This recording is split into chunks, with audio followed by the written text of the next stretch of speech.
આજે તો સવારમાં કામાક્ષી મારી હારોહાર ઉઠી ગઈ. પછી મને કહે કે મમ્મી હાલ આપણે બહારનું વાતાવરણ જોવા જઈએ. એટલે અમે બે બહારનું વાતાવરણ જોવા આવ્યા. પછી હું નાવા ગઈ ને નાઈને બહાર આવી ને ત્યાં તો બે બાપ દીકરીએ મોઢા બોઢા ધોઈ લીધા હતા.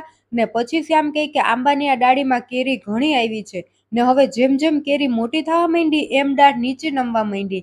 એટલે શ્યામ પછી એક થાંભલી લઈ આવ્યા ને આવી રીતે રાખી દીધી. પણ બહુ કઈ ફેર પડ્યો નહીં. પછી બીજી થોડીક મોટી થાંભલી લઈ આવ્યા અને ઈ રાખી દીધી. હવે દાળ થોડીક ઊંચી થઈ ગઈ.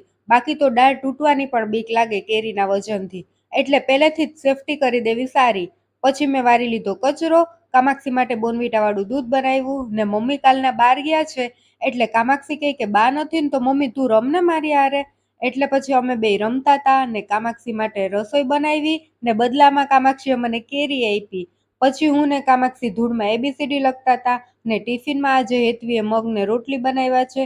પછી હેતવી બહાર આવી તો કામાક્ષી કહે કે કાકી મારા ભેગા રમો ને. તો ઈ બે રમતા હતા ને મેં રસોડામાં આવીને બે અલગ અલગ જાતની રોટલી વઘારી નાસ્તા માટે, એક છાશવાળી ને બીજી કોરી. પછી અમે નાસ્તો કરી લીધો ને ત્યારબાદ મેં કામાક્ષીને નવડાવી દીધી ને આ જો એણે પતંગિયું સાઈડમાં લગાવ્યું છે, કેવી મસ્ત લાગે છે કામાક્ષી. પછી કામાક્ષી આ ગુલાબમાં મસ્ત કલર પૂર્યો ને મને કીધું કે મમ્મી તું છે ને આ મારા કબાટમાં લગાવી દે.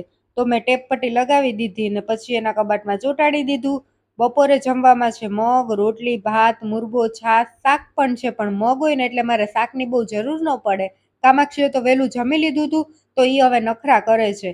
મેં હમણાં જ છાશ ફેરવી બ્લેન્ડર માર્યું, છાશમાં ફીણા થયા. કામાક્ષીને ફીણા બહુ ભાવે, મને પણ ભાવે હો, પણ હવે કામાક્ષી મારો વારો નથી આવવા દેતી.